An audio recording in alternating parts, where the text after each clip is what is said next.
আসসালামু আলাইকুম। Hello guys, কি অবস্থা সবার? ঘুম থেকে উঠতে না উঠতে একটা সংবাদ শুনতে হলো। আমাদের যে ঘুঘু পাখি, যারা আমার ভিডিও প্রতিনিয়ত দেখেন তারা জানেন যে আমার দুটা ঘুঘু পাখি আছে। আর কালকে রাত্রে প্রচুর জ্বর হয়েছে। কখন যে কি আসছে, মানে ঘুঘু পাখিগুলো আমাদের বিড়ালি খাইছে নাকি অন্যদের বিড়াল এসে খাইছে, মানে গেট লাগাইতে লেট হয়েছিল, এর ফাঁকে মনে ছাদের মেয়ে ছিল। তখন এই ঘুঘু পাখি একটা নিয়ে গেছে, আর একটা অর্ধেকটা খেয়ে ফেলছে, মানে ডেনার দিকটা ভেঙে ফেলছে। মানে কি যে বলবো, আর মানে ছিঁড়ে দিয়ে পুরো মেখে গেছে লোম। দেখেন এই যে দেখেন অবস্থা। এই যে দেখেন এইদিকে বেজে আছে, এর মধ্যে মাকড়সা জ্বালে না মধ্যে। এই দেখেন লোম, মানে কিভাবে আসলো আর কিভাবে এই খুনটা করে ফেললো বুঝতেই পারলাম না। দেখেন এই যে দেখেন লোম দিয়ে পুরো ভরা। এই যে দেখেন একটা আছে একটা নাই, আর এই যে নিয়ে গেছে, মানে বোঝা যায় লোম টুমগুলো একদম ছিঁড়ে ফেলছে। আর ওই দেখেন রক্ত লেগে আছে বাটির মধ্যে, দেখছেন কিভাবে এই কাজটা করলো। চারোদিকে শুধু লোম আর লোম দেখা যাইতেছে। এইদিকে আবার ওই যে হলুদ পাখি, যে ওইটার মধ্যে দৌড়ছিল নেওয়ার জন্য, দেখেন হলুদ পাখির গায়ে কিন্তু রক্ত লেগে আছে। বুঝছেন, হলুদ পাখিটা করছে, আক্রমণ করছে। মা বলতেছে লোম টুম দিয়ে পুরো মাখা, দেখছেন এই যে নিয়ে গেছে। পাখিগুলো কত ছোট ছিল, এটার থেকে বড় করছি কত কষ্ট করে, আর এ কাজ করলো। কালকে সন্ধ্যার টাইমে দেখে গেছি ভালো, মানে আগামীকাল রাত্রেবেলা 10টা 11টার দিকে প্রচুর বজ্রপাত বৃষ্টি, যার কারণে বাসায় সবাই আসতে লেট হয়েছে। আর এই ফাঁকে কখন জানি বিড়াল ঢুকেছিল ছাদের উপর। আর আমাদের পাখিগুলো একটা তো নিয়েই গেছে, পাই নাই, ওই যে ঘুঘু একটা আছে। আবার এদিকে এই যে লাভ পাখি, মানে বাজিগার যেটা, এটা হলুদটার মধ্যে আক্রমণ করে রাখছে। এই ছিল সকাল সকাল, মানে ঘুম থেকে উঠতে না উঠতে মা বলতেছিল যে এরকম তো। মা ছাদের উপর আসছে।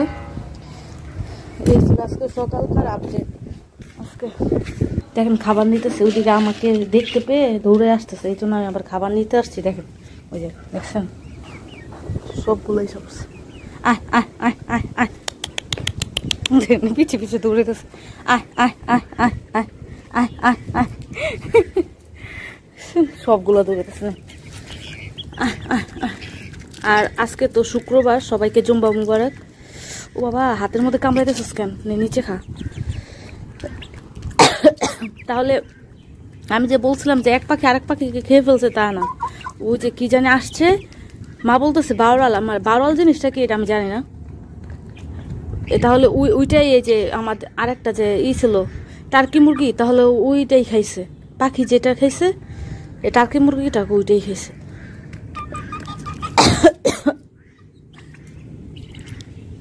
অবস্থা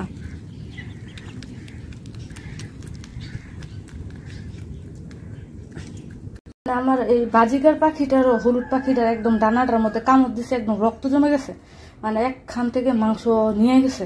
দেখেন আমি দেখাচ্ছি কি অবস্থাটা করছে। এই দেখেন, দেখছেন আল, দেখছেন কি করছে, একদম গর্ত করে ফেলছে। এই যে মানে কি যে জিনিসটা আসে, মানে কি এটা ধরলো বুঝতে পারলাম না।